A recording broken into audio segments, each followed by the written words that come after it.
கர்த்தருடைய வார்த்தையை கேட்க வந்த உங்களை ஆண்டவராய் இயேசு கிறிஸ்து இன்ப இனிய நாமத்தினாலே வாழ்த்தி வரவேற்கின்றோம். இன்றைக்குரிய செய்தி ஜெயம் கொடுக்கிற தேவன் என்ற தலைப்பிலிருந்து 3வது பகுதியை நாம் பார்க்க போகின்றோம். சங்கீதம் 1வது சங்கீதம் 2, 3 ஆகிய வசனங்களில் வாசிப்போம்.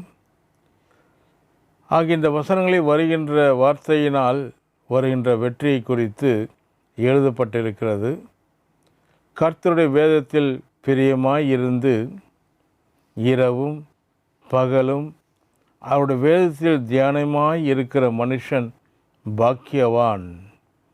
அவன் நீர்க்கால்களில் ஓரத்தில் நடப்பட்டு தன் காலத்தில் தன் கனியை தந்து இலை உதிராதிருக்கிற மரத்தை போல் இருப்பான். அவன் செய்வதெல்லாம் வாய்க்கும். அவன் செய்வதெல்லாம் வாய்க்கும் என்பது 100% வெற்றியை குறித்து பேசுகிறது. படிக்கிற அநேக பிள்ளைகள் தேர்ச்சிக்குரிய மதிப்பெண்களை வாங்கினாலே போதும் என்று சந்தோஷப்படுவார்கள். ஆனால் 90% மதிப்பெண் வாங்கியும் 100% வாங்கவில்லையே என்று கவலைப்படுகின்ற பிள்ளைகளும் உண்டு. ஆவிக்குரிய வாழ்க்கையில் சாதாரண நிலைமையிலே திருப்தியாய் இருப்பவர்களும் உண்டு. நீங்கள் எந்த வகையை சார்ந்தவர்கள் என்று சற்று சிந்தித்து பார்க்க வேண்டும். கர்த்தருடைய வேதத்தை நேசித்து அதை வாசித்து அதை யோசித்து அந்த வார்த்தைக்கு கீழ்ப்படுகிறவர்கள் 100% வெற்றியை பெறுவார்கள் என்று தேவன் சொல்லுகிறார். அநேகர் வேத புஸ்தகத்தை மிக பத்திரமாக நல்ல உறைக்குள் போட்டு தங்கள் வீட்டு அலமாரிகளில் வைத்து பூட்டி வைத்திருப்பார்கள். வாரம் ஒரு முறை அதை எடுத்து தூசி தட்டி அதுக்கு ஒரு முத்தம் கொடுத்து ஆலயத்துக்கு எடுத்து கொண்டு போவார்கள். திரும்பி வந்த பிறகு மறுபடியும் அதே இடத்தில் பத்திரமாக வைத்து விடுவார்கள். இவர்கள் வேதத்தை நேசிக்கிறவர்கள் போல தெரிகிறது. ஆனால் இவர்கள் வேதத்தை நேசிக்கிறவர்கள் அல்ல.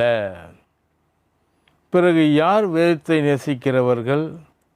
இரவும் பகலும் கர்த்தருடைய வேதத்திலே தியானமாய் இருக்கிறவர்கள்தான் வேதத்தை நேசிக்கிறவர்கள் என்று வேதம் கூறுகிறது. வேத வசனத்துக்கென்று ஆழமாய் அர்ப்பணிக்கப்பட்ட மனது ஒப்பு கொடுக்கப்பட்ட உள்ளத்தை உடையவர்கள்தான் நல்ல வெற்றியை பெறுவார்கள். காரணம், தேவன் அருளும் வெற்றி அவருடைய வார்த்தைக்குள்ளே இருக்கிறது.